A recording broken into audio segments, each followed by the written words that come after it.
Welcome back, everybody. We are Rough Draft Research. You are the audience, and together we are on a quest for Dynasty domination. It's July. It's hot here. I'm sure it's hot there, Dan. We're in the middle of the off season, and we're kind of just dragging through, waiting until football. So, what are we talking about today, there, Dan? Today we're talking about guys coming off of their rookie contract, going into the last year of their rookie contract. And we're trying to, I don't know, man, it feels like it's such a thing. These young men got to set themselves up for a lifetime income. And the way some folks have done that is by just hitting that last year, the rookie deal hard and getting that big payday. Yeah. And just to walk through like a couple examples of guys who have successfully nailed this. I got examples for each position, and these guys basically are having their best year of their rookie contract in the last year. So some of them are awesome the whole time, but take that step up, and some of them waited till the last year to hit it hard. So Gotcha. most recently, we know for sure in the running back room, it was like a huge Tony Pollard year last year. Huge. Josh Jacobs was also in that same vein, and Derrick Henry also was like that as well. Interesting. Yeah, he really stepped it up for that last year. Austin Eckler, that was a little different because Melvin Gordon was around. He was but he's buried on that still depth chart. it was that third year though, and I mean, he's still banging the desk to get his money, but without that third year breakout, who knows? It's kind of funny. I look at his original contract, that undrafted free agent, and it was like a $5,000 signing bonus and $5,000 guaranteed. And it's like, oh, how the times have changed. But that's bananas. It's crazy, man. Moving on the quarterback room, Daniel Jones really did it last year. That was pretty impressive, but not as impressive as what Kirk Cousins did on his rookie contract. Yeah. And then sequentially the next 2 years while on a tag, just like, don't come at Kirk Cousins on a contract year, man. The guy is insane. But then in the wide receiver room, we saw it recently from Curtis Samuel. That was a nice blow up year for him. Zay Jones, not even like on the team that drafted him. Yeah. And Christian Kirk, which like that was just really cool to see. That was fun. And then the tight end, it doesn't really happen as frequently that I could find, but Hunter Henry really hit it hard on the last year of his rookie deal, and so did Johnny Smith. So those were two guys that have Patriots done were paying attention to that. Yeah, for man. Sure. They took the bait. So I mean, with that in mind, we're looking at mostly 2020 class and 2019 if they had a fifth year option. So we each picked three guys and varied the positions. So I mean, let's see who think could hit that contract year hard or not. Yeah. So this was a bit interesting. Like you said, we're gonna do one of each position. So I'm gonna start at the running back position in a place very near and dear to my heart, and it is Green Bay, Wisconsin. And we're going with AJ Dillon, who is on his last year of his rookie deal, drafted in the second round 2020. Full disclosure, I honestly expected to be a lot more down on AJ Dillon for this speech, I guess, for lack of a better segment, I guess is a better word. Speech. And I kind of flipped around on him. He gets hyped up every offseason, and he's a great player. Like, don't get me wrong, I love him as a Packer and on a football team. Just his fantasy value seems a little overhyped every year. But honestly, it's kind of hard to like not project him into really, really good consistent playing time.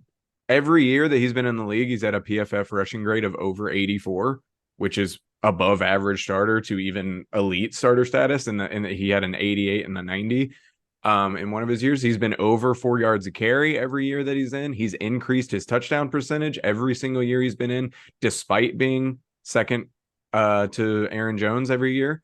I mean, he had 7 touchdowns last season in a year where Green Bay didn't score as often as they usually do. 7 touchdowns was as many as Najee Harris and Joe Mixon had, and he had about Yeah. 100 less carries than them.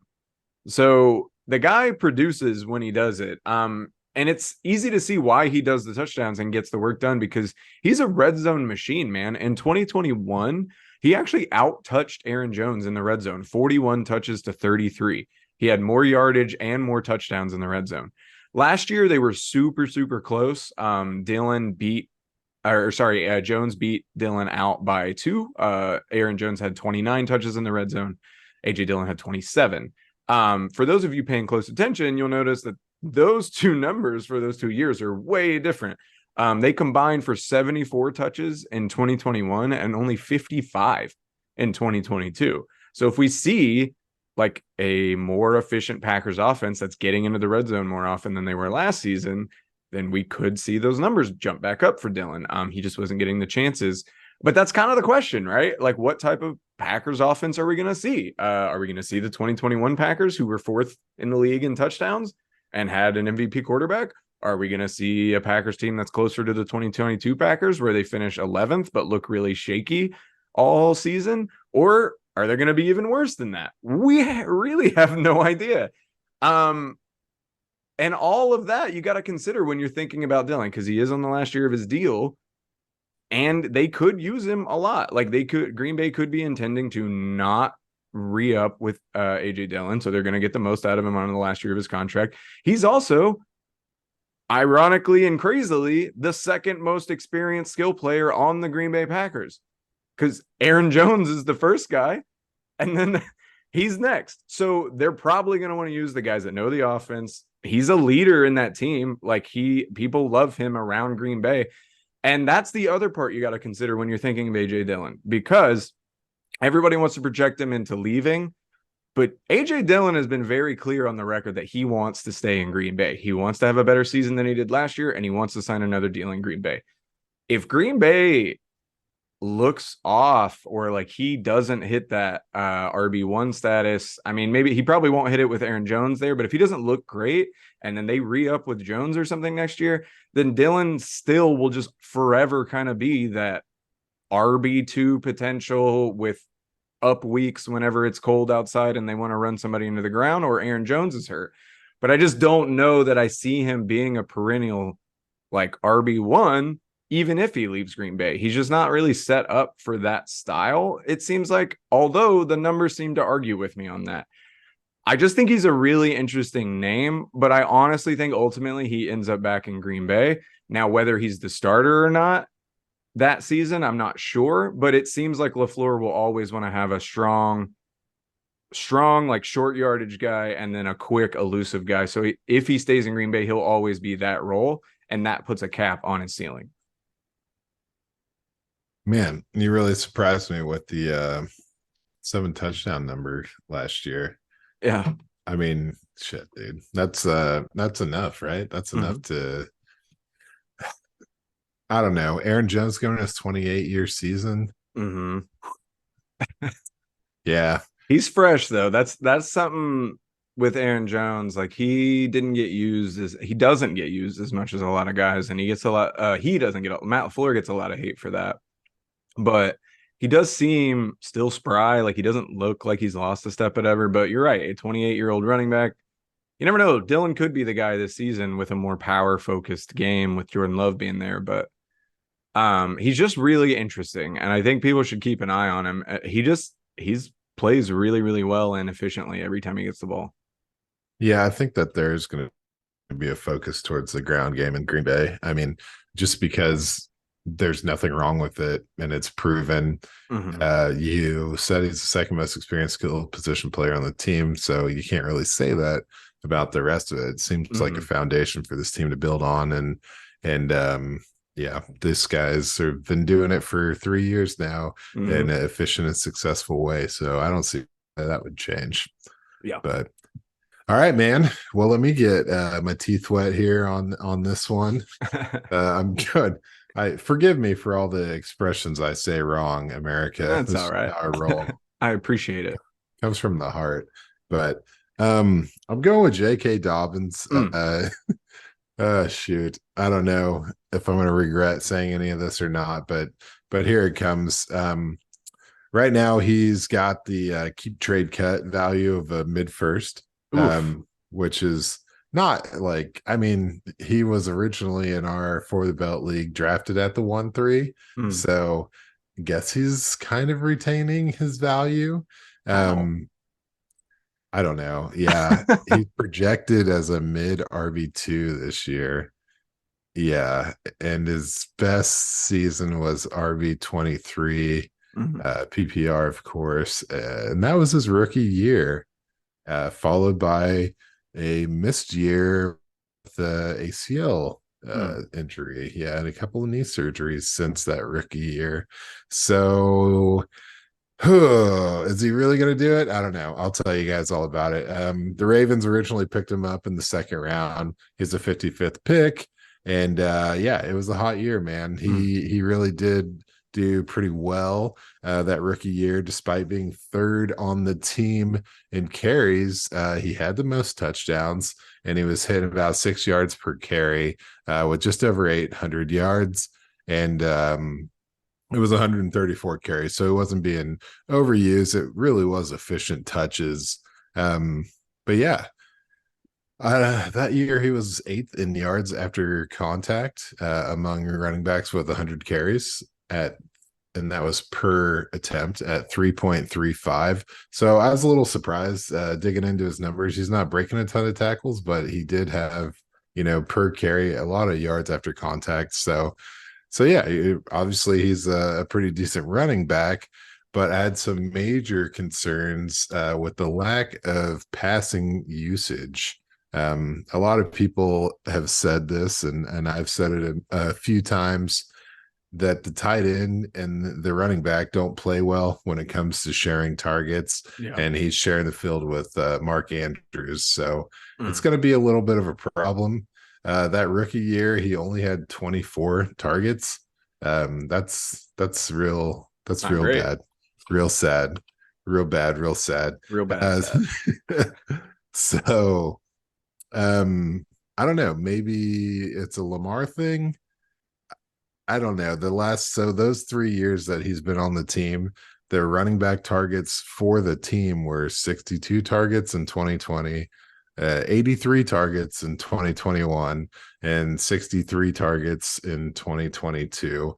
So I say, don't hate Lamar. Spread that hate to Greg Roman, and just Mm. assume that that's going to be a thing of the past, because this is kind of the crux of my optimism when it comes to J.K. Dobbins, and that's Todd Munkins coming at you from Georgia.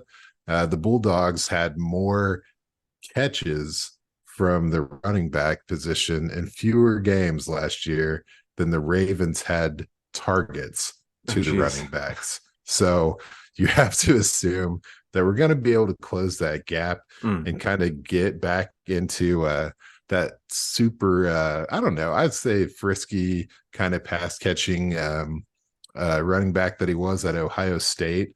In 42 games of Ohio State, he had 71 catches, which is a pretty good rate. I mean, that's not even two per game, but that's it's pretty good compared to what he's had at Baltimore, which is 25 catches in 23 games. So Oof. yeah, I know.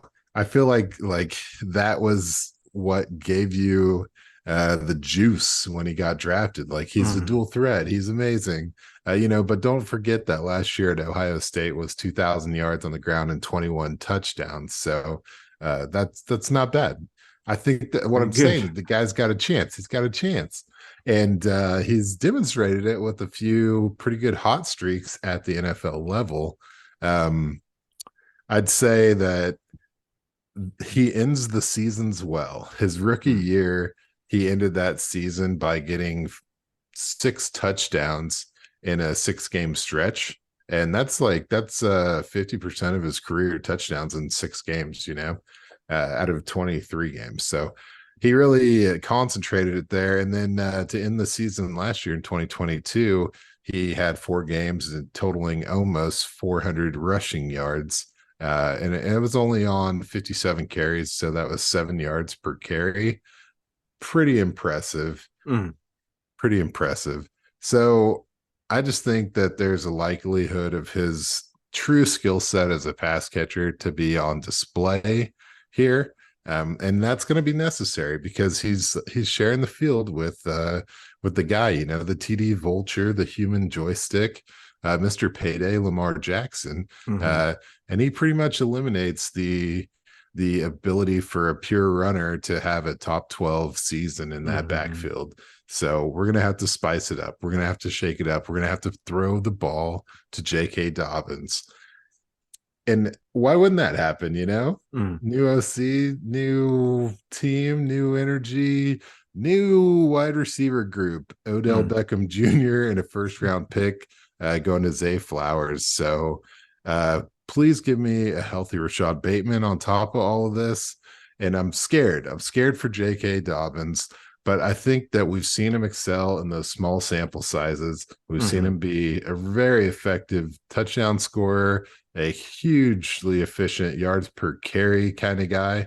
And I think he gets the boost. A lot of it comes from the defense keeping multiple eyes on Lamar Jackson. Now they're Mhm. going to have to pay a little bit more respect to the wide receiver game. And I think that opens the door for J.K. Dobbins to come in here and post what will be a career season Mm. as compared to what he's had so far. And health factors into it quite a bit, but I don't see the Gus Edwards kind of nagging usage continuing with the new OC regime coming in. I think that's held him back as well. Yeah, probably not. I mean, you hit the nail on the head. If they start using him in the passing game, then he's pretty electric. But just the room for error for Dobbins with Lamar Jackson being there, like you're saying, as a pure runner, is so small. Like if he doesn't take an opportunity that he gets in the red zone or like within the 10-yard line into the end zone, there's a decent chance that he's not getting another chance that drive because Lamar can run, he can throw, like he can do all these things. So that's the downside to having like a running back attached to one of these rushing quarterbacks. It'd be the same thing for Jalen Hurts and DeAndre Swift and everybody in Philadelphia. If they don't take advantage of their opportunities to score, there's a decent chance the quarterback takes that away from them on the next turn. There's always a decent chance on every team the quarterback takes a chance away by throwing the ball, but now there's two different ways that these guys can do it. And with his like injury history, it does make even more so. He just has no room for error. But like you said, he's popped at certain times. He's looked like an NFL caliber player. So if he can stay healthy and like you're saying, they open up that offense a little more, you can definitely see a path to him being really good. I'm not the biggest Dobbins guy myself, but there's definitely a path there where he could take advantage of that. Yeah, man. I just look for this team to kind of streamline their efforts and be a little more defined than they've been in the past. I think so too. I think Baltimore's in for a good year for sure. So let's move on. Let's go over to the tight end room and let's talk about somebody that wasn't drafted in 2020, but was actually drafted in 2019 and got his fifth year option picked up, but weirdly not even on the team that he was drafted by because it's Noah Fant, Seattle Seahawk, obviously originally drafted by the Denver Broncos. They picked up his Yep. fifth year option, like I said, which is a bit interesting. But hey, you get another chance at a young tight end. He's only 25.6 years old, so he'll probably turn 26 pretty early on in the middle of the season. Unfortunately, his first year in Seattle wasn't really anything to write home about. 17th in the league in PPR points for tight ends, which we all know that that's really, really bad for tight ends. Five sub 500 yards and less than 5 touchdowns. It's just not, that's not going to get it done in terms of fantasy. He's an effective player, effective role player for the Seahawks, but fantasy, I don't know, not really looking great. But he's a curious case to me. His measurables are insane. Basically every category on player profile, he's above the 90th percentile. Catch radius, speed, jump, burst score, everything. But he's just not really looked that way on the field. He's kind of looked sluggish to me. He's looked a little like just not as electric as like what we were expecting coming out from him, but he's been pretty efficient, to be fair. Like last season, 63 targets. He had 50 catches on 63 targets. That's pretty good. He had a true catch percentage of 92.6 if you take out his uncatchable ball rates. So that's really, really outstanding. It's pretty efficient, and having an efficient tight end that you know is going to catch the ball is a really good thing. However, there's some big knocks on his game style as well. He's not doing super well at contested catches right now. Last season, he only had 9 like attempts, and he only completed 11 of those. So he barely caught any contested catches, and he's been below average in receiving grade by PFF every year except 2020. That was the only year that he had an above average grade, and it was slightly above average. Now, obviously, tight ends can take a while to develop. I don't like when everybody says, "Oh, Travis Kelce didn't have his first tight end one year until he was 27 or whatever." And it's like, well, first of all, he came in the league at 24. Also, his first 2 seasons crushed Noah Fant's all 4 seasons, even if he wasn't a tight end one. So, like, I'm not saying that, but Noah Fant is still really, really young, and he could take advantage of this. Now, problem is, I don't see him doing very well this year still. Tight end, the tight end room in Seattle is pretty full. Like, they used Will Dissly, Noah Fant, and Colby Parkinson fairly interchangeably at the end of last year. Colby Parkinson was out targeting both those guys the last few weeks of the season, if I recall correctly. They have 2 running backs with star potential in that room now. One who actually does operate in the receiving game quite a bit in Zach Charbonnet. So there's just a lot of steady spaces, and now they bring in Jackson Smith and Jigba to take over the slot. So there's just not that much room for Fant, and he didn't pop last year. So I don't think this is a buy for this season, but it could be a cheap buy by the end of this season for Noah Fant hitting free agency. Because he could be a really interesting free agent tight end. Like, he's a receiving guy, big enough to still kind of block. That's not the strength of his game, but he can still receive. The problem is you might end up having another Mike Gesicki situation where you hold on to him waiting and waiting and waiting and waiting for him to get off the Dolphins, and then he just goes to the Patriots and does fuck all. So, like, I mean, obviously we haven't seen Gesicki on the Patriots yet, so we'll see, but that one doesn't have me super hyped. So I just think keep an eye on Fant this season, and if you can buy him cheap, I think he's worth it. I mean, this is a guy that went in the first round. People were really, really high on this guy, and he'll still be turning 27 by the end of by the start of next season. So you could still take a chance on him, but you're probably gonna have to wait a year because I don't see him popping in Seattle this season. Yeah, now it's getting a little crowded out there, man. Yeah, It's I don't know.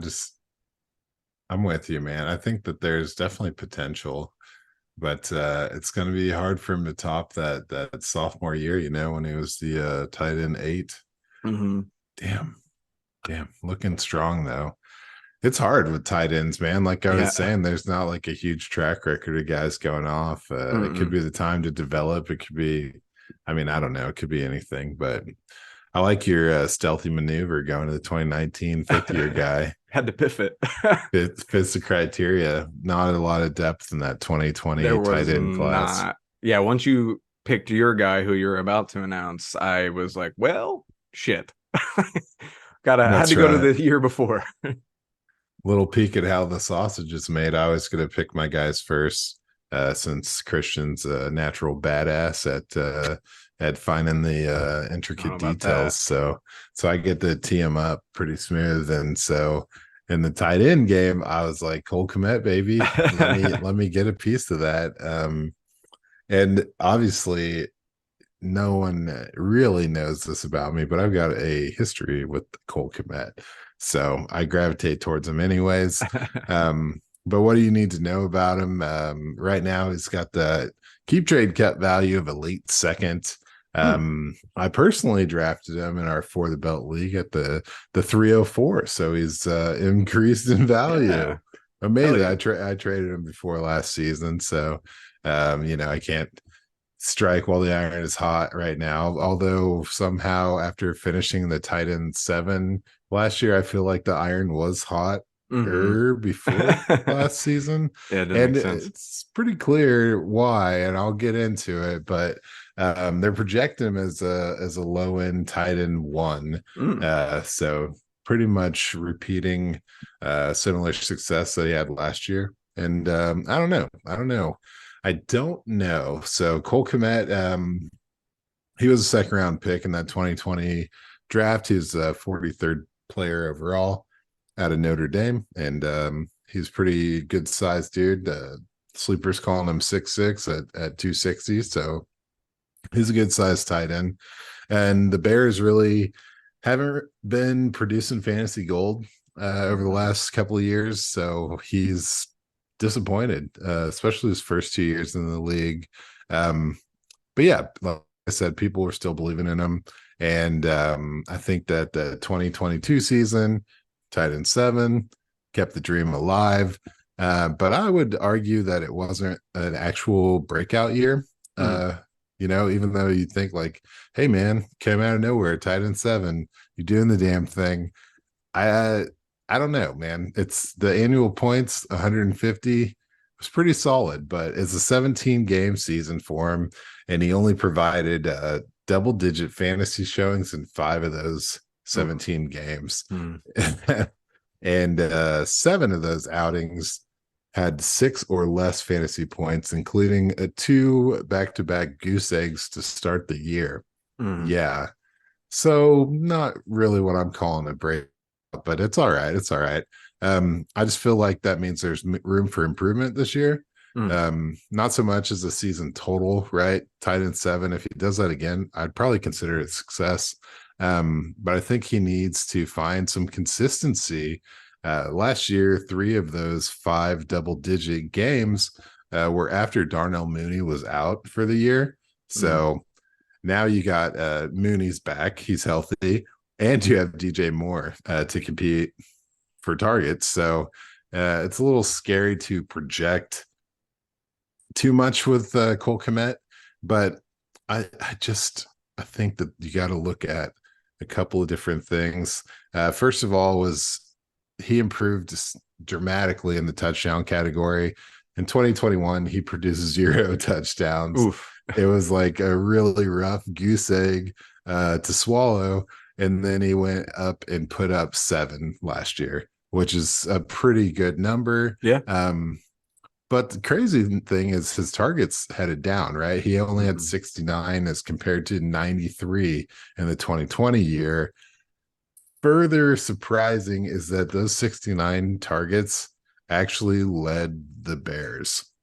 Yeah. Damn. And his 544 yards, a meager total, led the Bears. Oh. So Tough.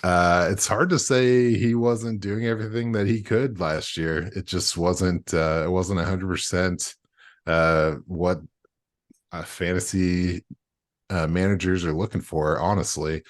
I think though that his target share can improve back to that 2021 level, and I have to think a positive coming out of the year is that Justin Fields has to trust him as a red zone weapon after the success they had. The only player on this team that scored more touchdowns last year was Justin Fields, who had 8 on the ground. So Hmm. 7 through the air was 7 of 19 total for the team. So pretty well established. But I have to tell you, that's why he's the tight end seven, right? 7 touchdowns. Mm. It's kind of crazy. It's artificially inflating his actual performance on the field. And I feel like people know that. Like they Mm. know that about Cole Kmet. They don't see him tight end seven. They see Cole Kmet. Like, you broke my heart. I started you 2 weeks in a row for a goose egg to start the season, whatever. And the fact is that 29% of his fantasy points came from touchdowns. And out of the top 10 tight ends, only one other tight end had that high of a number, and it was George Kittle at 33%. Mm. And the average for that group, that top 10 tight ends, was about 18%. So it's very uncharacteristic to have so many of your points come from touchdowns. And a more realistic approach at looking at it would be that Cole Kmet was 15th in receptions among tight ends. He was 13th in yards among tight ends. So being tied for third in touchdown production may not be all that sustainable. But we've actually seen a situation like this recently. Yeah, the year was 2020. It was a third year for a tight end who had around 50 catches. And he had under 600 yards, but he ended up as a tight end 4 on 11 touchdowns. Yeah, yeah. And now he is borderline unrosterable Oh no. after not being able to sustain or repeat any kind of that Is it success. Tanyan? And that guy was Robert Tunyon. Yeah. And Sounds right. he has joined the Chicago Bears to share the tight end room with Cole Kmet. So explain any of this to me as a way of like, should I be optimistic about Cole Kmet? I don't know. I Yeah, don't know. that's a tough. It's tough, especially with all the other bodies that came in this offseason. I mean, Claypool's there for another year. Not that I'm super worried about him, but then you got DJ Moore coming in, and then a different running game coming in with Roshan Johnson and Donta Foreman, and then obviously improved at line. Like, yeah, it seems like Komet very easily could end up getting buried on that depth chart, but they did use him enough last year that like you'd think that they'd rely on him for some part of the offense. Like he's going to be one of the few that knows it. Yeah. Yeah, especially that 93 targets previous year. It's like so Yeah. that like you led the team, basically led the team in targets both years. Like you're established. So let's just roll with it. But Yeah. I don't know. I think there's a chance where he becomes like more efficient and like a better player in terms of like the Bears season, but maybe not like fantasy wise. Like he'd lose those touchdowns. And then like if he loses those touchdowns, like you pointed out, he's 13th, 15th best tight end, you know? Yeah. So it's an interesting time, but the Bears, I think, should be a lot better. So anyway, enough about the Bears. Let's get into wide receivers. And there were a couple names here that I could have talked about. Definitely could have talked about T. Higgins. He obviously, any listeners of this podcast know that I wasn't the biggest fan of T. Higgins, and then he ran circles around me and made me look like a damn fool all last season when Jamar Chase was gone. So that was definitely an interesting name, but I just kind of think everybody knows what T. Higgins is now. Like he's with Joe Burrow, he's sick, like he's going to be good to go. So another name actually popped out to me from the 2020 draft class, and it was Michael Pittman, Indianapolis Colts wide receiver. He's 25.7, so still fairly young, about to be 26 starting the season. He's an interesting name, man. He was pegged as a first round pick to some people coming out of the 2020 draft, and he barely missed the first round, being the 34th pick that year. So the second pick of the second round. And so far, he's been okay. Finished 20th in PPR points in 2022, 17th in 2021, 79th his rookie year. So didn't really get things rolling his rookie year, but that's okay. Not everybody can. He has a pretty easy out for those numbers because his QB play has been atrocious since he entered the league. Last year, he had Matt Ryan for most of the year, and Matt Ryan was graded as the 30th best quarterback by PFF. I was super in on Matt Ryan. That did not go well in Indianapolis. The year before that, he had Carson Wentz, who had a grade of 70.9, actually, which is slightly above average, but he was still fairly inaccurate. And then the Colts kind of fell apart towards the end of the year, which kind of stifled Pittman's numbers. But that was still his best season, 2021, with 17th, and where he finished 17th in PPR. And then his rookie year, obviously, he didn't see the field enough to really worry about. Why I'm excited, though, should be obvious. New quarterback is here. We've got Anthony Richardson in. But more importantly, we have a new coach, and it's Shane Steichen, old Philly offensive coordinator.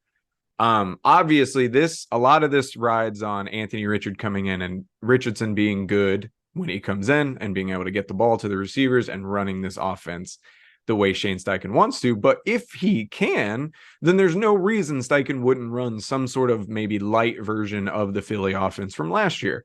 So when we try to project where Pittman might fit into that style of offense, Well, there's a pretty big physical receiver that plays on the outside over in Philly who did quite well with Shane Steichen last season, and his name is AJ Brown. Um, if you compare AJ Brown to Michael Pittman, AJ Brown's 6 foot, 226 pounds. He ran a 4.4940 and he is 66th percentile catch radius. Michael Pittman is 6'4, 223 pounds. He ran a 4.52, so slightly slower, but he has a 90th percentile catch radius. So they have very similar structure to them. Now, I don't think that Pittman has the ceiling of Brown. I just don't. Like, I think Pittman is more of like a low end wide receiver one, high end two most times. And I think Brown is like a pretty clear cut wide receiver one. But in terms of projecting how he's going to finish, like Brown had 145 targets last year, and Michael Pittman had 141 on a terrible Colts team. So he was getting the same amount of targets.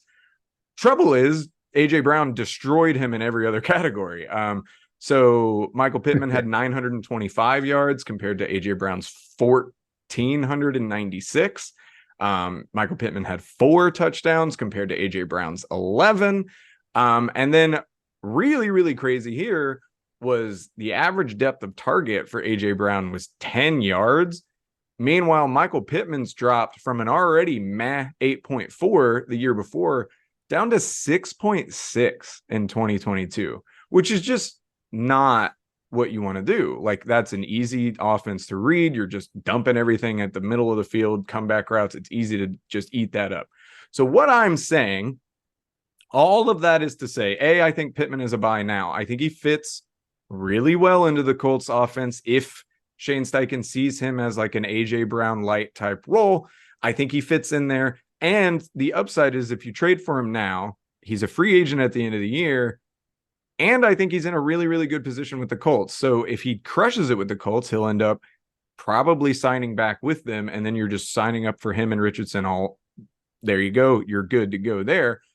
And then if he doesn't do well, I think it's a pretty good indicator that it might be time to cut the cord on him. And you could try and trade him and get out from under him as somebody else buys into the fact that he's going to be going to a new team in free agency. You can kind of get out from under him because, in my opinion, this is a perfect kind of situation for him to be in. Rookie quarterback who's going to be relying on like a big presence to hit the ball, like to get the ball to.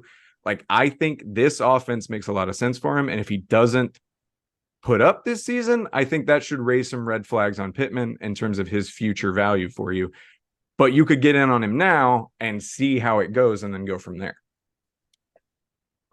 Oof, I like it, man. I think he's the king of the Colts, dude. He's got to be the guy. I He think has to be. people are going to be like Jonathan Taylor, who because Michael Pittman's coming in to mop up all the work. Oh man, you can't really base anything off the success he's had with this kind of, cobbled together whatever offensive passing game. It's just been gross. Yet he's been successful. I mean, it's got shades of DJ Moore a little bit to me, or want to go back to the Allen Robinson talk. I mean, obviously, you always think of a guy who's in a situation like that and still successful as just a quarterback away from being a superstar. And he's got all of the traits that you mentioned, and it's ripe, man. You're right. If it's not this year, then get out before it spoils, because it's time. It's time for him. I think so too. Hell yeah! I'm glad I got him in a few spots. Not enough, but hey, can always say I got him. One guy that I totally have, and probably all of you could get a piece of him, is heavily rostered, 84%. That's a pretty low number in this game. But I'm going with Van Jefferson. Oh, yeah. Yes. So Van Jefferson, man, love, hate that I love him. But he's coming at you as the keep trade cut value of a 311. So borderline not worth a rookie pick. Yeah. Which is cool. I personally, this again, biased, drafted him myself at the 308. So that's fine. Yeah, I didn't really sink a lot of cost into him. Um, but his top season was a wide receiver 36 in 2021. And now he's projected to be around the wide receiver 80 this year, Mm. which I just don't understand. So let me talk to you guys and you can tell me. You can tell me if I'm wrong, tell me if I'm crazy. Um, but he joined the Rams. We drafted in the second round, 2020. And he jumped onto a squad that was, still the Jared Goff kind of 12 personnel type look. And he didn't really have that big of a rookie year. And that's all good because the next year was 2021. And then Matthew Stafford's on the team, right? Gerald Everett no longer on the team. So now we're looking at three wide receiver sets. And Van Jefferson is a pretty big part of it. He catches 50 balls on 89 targets, and he gets 6 touchdowns and 800 yards. So that's a nice little year. Looking to continue it. 2022, not so much. Knee surgery, misses the first half of the season. So now we're going into the contract year. It's his fourth year, and I believe he can elevate himself in this season to get that second contract. I don't think anyone else believes that. I genuinely think I'm alone on a Van Jefferson island. But why do I believe it? It's to me it's simple. The 2021 season was pretty magical. Obviously, some Super Bowl winning happened. It Hmm. was pretty legit. And it was a 21 game season for them. And as the third wide receiver on this team, he had a 81% snap rate.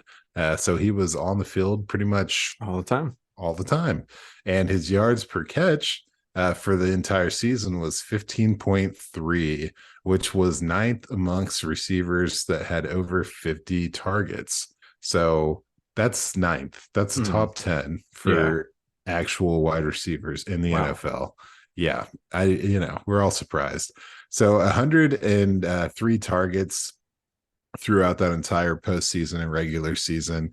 And you're comparing that number to the combination of Robert Woods and Odell Beckham Jr., which was 136. So Mm. he was kind of like a 2B to that combination of very talented wide receivers that were on that Hmm. team. But there was some drawbacks at 2021 year, including his drop rate, which was 13%. 9 drops is Mm. not a good number. Um, but I mean, he had the rainbow connection with Stafford, man. That Hmm. deep ball was looking great. They were doing some powerful things. And yeah, I'm with it. I'm with it. So now we get into 2022 and I'm looking for something, right? The guy's injured. Maybe he can get healthy and get back to where he was. Not so much. Not so much. He's playing without Cooper Cup and without Matthew Stafford for pretty much the entire time he's out there. Yeah. So what you expect the guy to fall off a cliff, right? I Kind mean, of. he's out there with Baker Mayfield. Now, what does he do? He has 15.4 yards per catch. So he's like doing the exact same stuff on a team that is nowhere near the high flying action that 2021 was. So that's impressive. Another thing that impresses me is that, about 50% of the play time, about 50% of the targets, about 50% of the catches, the production was pretty much consistent. The one thing that did change was he only had one drop. Mm. Now, so he's down from 13% drop rate to 4% drop rate. So he has made some improvements in the weakest Pretty area good. of his game. And then I'm looking at this damn Rams team, and it is a ghost town on that Hmm. defense for 10 out of the 11 starting spots. Aaron Hmm. Donald's always there, but the rest of those guys are going to be struggling. And I think that probably puts the Rams in a position to where they're going to be needing that deep ball to stay in games. And if Matthew Stafford's already got the connection right there, I don't see why not. Now, instead of having the combination of Robert Woods and Odell Beckham Jr., to compete with for targets. We're talking about Puka Nuoku. Like, I mean, I expect him to do well, but I don't think that he eats into the target share and the style of play that Van Jefferson is really going to be providing. Add that to Matthew Stafford, only has one season where he was fully healthy under 4,000 yards. And I think it just spells continuing more so from that wide receiver, let's see, 36 type year into kind of like I think he could blow up and put up maybe 10 touchdowns and keep that 15 yards per catch, but Mm-hmm. increase the catch rate up to 80. And we're talking about a high end wide receiver too. And no one cares about this guy, and that's okay. That's fine. I'll wait till I am dead, and then I'll be like, my last words will be, did Van Jefferson break out yet? And no, No, I man. mean, I'm with you, man. Like, there's nobody to compete with him. Like, the Puka Nuoku is starting to become like a really popular name that's popping up in rookie drafts and best ball drafts and all this stuff. But like, why isn't Van Jefferson? Like, he did it, like exactly what you're saying. He's done it in the NFL. And I do think the Rams offense will be better than people are giving it credit for this season. Not that I think they'll be great necessarily, but I do think they'll be better. And yeah, I see him like there's a chance he's a wide receiver too. Absolutely. He's the wide receiver two on his team right now. So as long as they're It's just throwing, not being respected that way. Matt yeah, Stafford, man. yeah, it's not. And that's just that's that recency bias. What have you done for me now? Type deal. Everyone's out on the Rams, which I mean, to be fair, they looked horrendous Yeah, last that was season. bad. I think But that Puka, that's it, Nakua. There you go. is it I Nakua? say, Okay. yeah, I said it wrong the first time. Oh, So you're good. I was just copying you, to be honest. So yeah, I figured, yeah, I didn't want to lead too many people down the wrong pronunciation path, but fair I think he's enough. going to be all right. So, I mean, we haven't talked about quarterbacks. We haven't. Yeah. So this was a really interesting class for quarterbacks. It's a really fun one. And the reason we couldn't pick anybody is because they all have either their fifth year option picked up or an extension, in Jordan Love's case. So if you've forgotten, the quarterbacks taken in the draft, the relevant quarterbacks taken in the 2020 draft, go Burrow first, Justin Herbert at sixth, I think it was, Tua right after him, and then Jordan Love at the end of the first round, and then Jalen Hurts in the second round, I believe. So those five guys could be on the way to kind of being perennial names in fantasy for the next 10 to 15 years. Obviously, we don't know about Tua's health and we don't know about Love as a prospect, but Burrow, Herbert, and Hurts seem like they're pretty good. So instead of picking one of these guys, we decided to kind of just highlight a stat or two about all these guys because they're just really fantastic players. So we'll get into it. I'll start. I'm just gonna rocket fire my two guys. I went with Tua first. I want to talk about him because it seems like people are really out on Tua all of a sudden, and I'm not necessarily the biggest Tua guy in general. The injury bug always is something that scares me away. But he was averaging 18.4 points per game last season. And that was the first year under Mike McDaniel. That was with like just kind of like weird situations, him coming in and out of the game.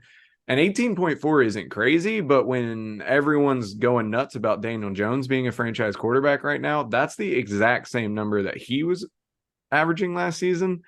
So, and I think Tua has the ability to get better.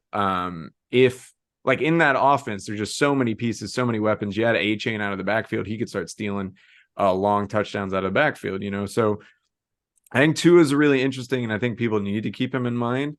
And then Justin Herbert is potentially off to the hottest like 3 year start of any quarterback. I want to give credit to NFL Rookie Watch on Twitter for these stats. It was just crazy to see though. So Justin Herbert in his first three seasons has 1,316 completions. The next closest in their first three seasons was Russell Wilson with 794. So Justin Herbert's nearly doubled that. Holy Justin shit. Herbert in his first 3 years has 14,089 passing yards. Dan Marino had 11,431, and he was like second in the first 3 years. Justin Herbert touchdown passes 94 in the first 3 years. Second was Andrew Luck with 86. So he's crushing all three spots, completions, yards, and touchdowns. And for whatever reason, it seems like Herbert isn't seen necessarily in that like upper echelon. And I do think he should be. Like the Chargers are a little whack, to be honest. They just kind of they're never as good as they should be. But this man puts up numbers, and like if the Chargers get better, I could see him skyrocketing. Absolutely. Yeah, I don't get it with the Herbert thing. I'm not going to say too much except for he's definitely being slept on, dude. He's amazing. Yeah, he's really good. Well, I got just a few quick things to say about Joe Burrow. Yeah. Also drafted. Beautiful. It was a beautiful draft. I'm just gonna take a victory lap here. Jonathan Taylor, AJ Dillon, Joe Burrow, Van Jefferson, Devin Woof. Duvernay, Cole Kmet. That's a good draft. So it was a good draft. I had a lot of fun with it. But Joe Burrow is like, he is crushing it, man. And in the 2022 season, on the PFF grades, he is the only quarterback that is graded in the top 5 at every depth of target. So, yeah, the 20 plus yards, he's number 2 ranked. So right after Gino last year. Good job, Gino. Of course. Fuck, dude. Why does this keep happening? For the 10 to 19, he's coming in at 3rd, behind Lamar and Josh Allen. That's sweet. For the short yardage, right, 0 to 9, he is number 1, so behind no one. And then even behind the line of scrimmage, he's coming in right at 5th. So I don't, you don't want to know. It's kind of depressing to talk about the guys who are really good at throwing behind the line of scrimmage, but it's kind of exciting to talk about the only guy that's top 5 in all of these categories. And in addition to that, he's also 3rd in time to pass. So we've gone through this, like, keep Burrow upright, and there's some select analysis on like the formation or the configuration of the O-line and the gaps for the tackles to buy him this extra time, and the fact that he, like, obviously he's amazing. He's got a great wide receiver core, but he has obviously is a superb competitor to adapt his game, to perfect his game at each level, and to address the weakness maybe of the team as far as the pass protection by just getting the ball out as quickly as possible, regardless of the fact that he has like probably some of the best deep threat wide receivers around. He can't afford that option. He has to take what the world gives him, and he's really excelled at doing that. And I'm pretty impressed by it. This whole class is insane. Obviously we know Jalen Hurts, runner up in all categories in 2022. He's pretty impressive. The thing that really blew me away for him, and I spent a lot of time looking at these, the depth of target thing. I think it's kind of fascinating, but you can see an evolution through his 3 years as a quarterback, where he has taken his passing game from kind of unsuccessful deep balls, and last year he morphed it into a place where around 60% of his pass attempts were under 9 yards depth of target. So a lot of that has to do with AJ Brown being on the team.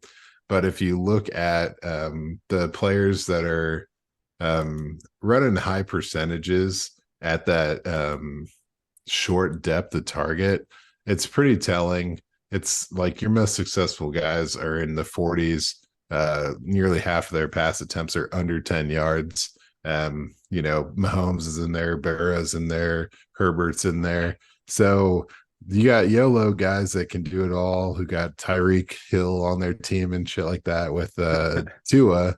But the fact that he's been able to kind of change his style of passing into something that I think resembles like consistency and success, and kind of hoist the team on that hell of a Super Bowl run, kind of I liked it, and I'm excited to see because he seems like a real, I don't know, people say like a student of the game or whatever. Yeah, yeah. But all of these guys, they just have like an extra level, and it seems to be mental, and it seems to be adaptive, and Hmm. this whole class is just going to be around for a long time, man. We're going to be like, man, the 2020 class forever. So Yeah. And that adaptive ability is highlighted with Jalen Hurts in a couple other areas too. If you look at his completion percentage, it jumped from 61 to 66 this season.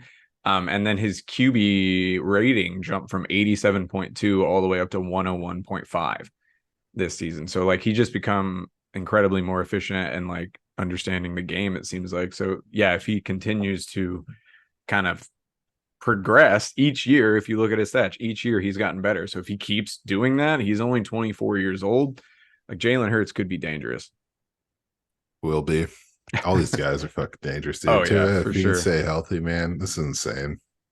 Yeah. But so next week, we're gonna walk it up, man. We're walking it up a year, and All we're gonna get right. into our third year players, Okay. kind of the same style of conversation. Should be pretty exciting. So come back and check it out. Yeah. So you heard it here first. We're going to talk about third year guys. So hopefully you'll join us next week. But until then, we've been Rough Draft Research. You've been the audience, and we'll see you next week. Deuces. I took a lead shot on